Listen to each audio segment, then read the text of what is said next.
રાહુલ ગાંધીના વિચારો સાથે ભારતની સત્તા મેળવવા પ્રયત્નશીલ કોંગ્રેસમાં રાહુલ ગાંધીના જ વિચારોનું બાળમરણ જોવા મળ્યું હતું અને વડોદરા બેઠક પર પ્રાઇમરીઝ બેઠકના ઉમેદવારને બદલવાની નીતિ ટોક ઓફ ધ ટાઉન રહી હતી। લોકસભાની વડોદરા બેઠક પર પ્રાઇમરીઝના વિજેતા જાહેર થયેલા ઉમેદવાર નરેન્દ્ર રાવતનું ગત રોજ પત્તું કપાઈ ગયું।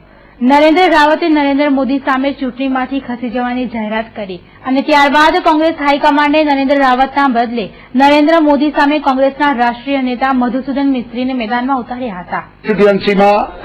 હું પ્રાઇમરીઝ દ્વારા ચૂંટાયેલ ઉમેદવાર હોવાથી ભારતીય રાષ્ટ્રીય કોંગ્રેસ પક્ષે મને સત્તાવાર રીતે આ લોકસભાના ઉમેદવાર તરીકે જાહેર કર્યા હતા।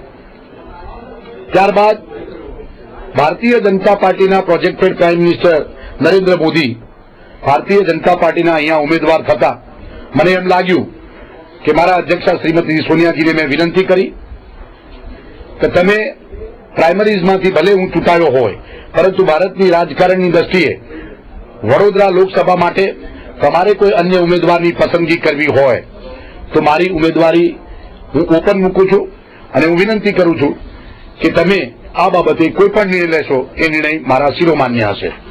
કોંગ્રેસે વડોદરામાંથી ઉમેદવારી બદલવાની જાહેરાત કરતા જ શહેર કોંગ્રેસમાં કहीं ખુશી કहीं ગમનો માહોલ જોવા મળ્યો હતો।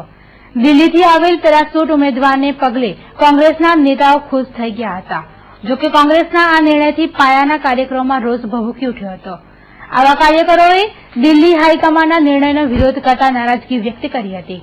હવે એવું કહ્યું કે રાવતભાઈનો નિર્ણય ખોટો હોવો જોઈએ, કારણ કે રાહુલ ગાંધીએ જે સિસ્ટમ મૂકી એ સિસ્ટમમાં જે પાર ઉતર્યા હોય તો આ વસ્તુ ખોટી થઈ છે।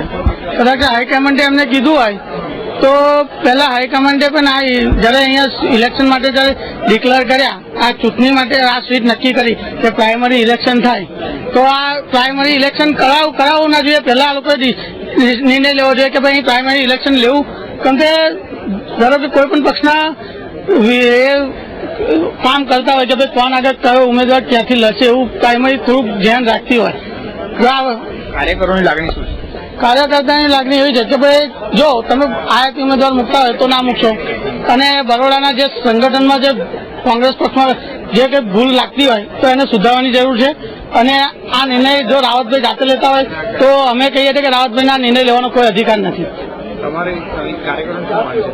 નહીં, અમારે તો બરોડાનો લોકલ કાર્યકર છે અને પ્રાઇમરીમાં ઇલેક્શન જીત્યા છે તો એને જ ઇલેક્શન લડાવવું જોઈએ, અમારી માંગ એ છે। રાહુલ ગાંધીની પ્રાઇમરીઝના પહેલા ધડાકે જ થયેલા સુરસુરિયાથી અનેક કોંગ્રેસીઓ ભારે હતાશ થઈ ગયા હતા। નરેન્દ્ર રાવતને મત આપી ઉમેદવાર બનાવનાર કાર્યકરોનું સ્વમાન ઘવાઈ ગયું હતું। નારાજ કાર્યકરોએ તો છાણી પાસે કોંગ્રેસના અધ્યક્ષા સોનિયા ગાંધીના પૂતળા બાળી વિરોધ નોંધાવ્યો હતો।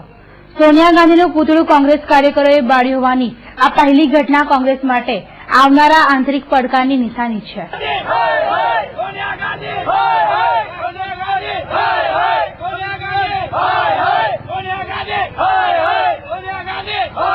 की टिकट काटने के हिसाब से हम लोगों ने सब किया हुआ है।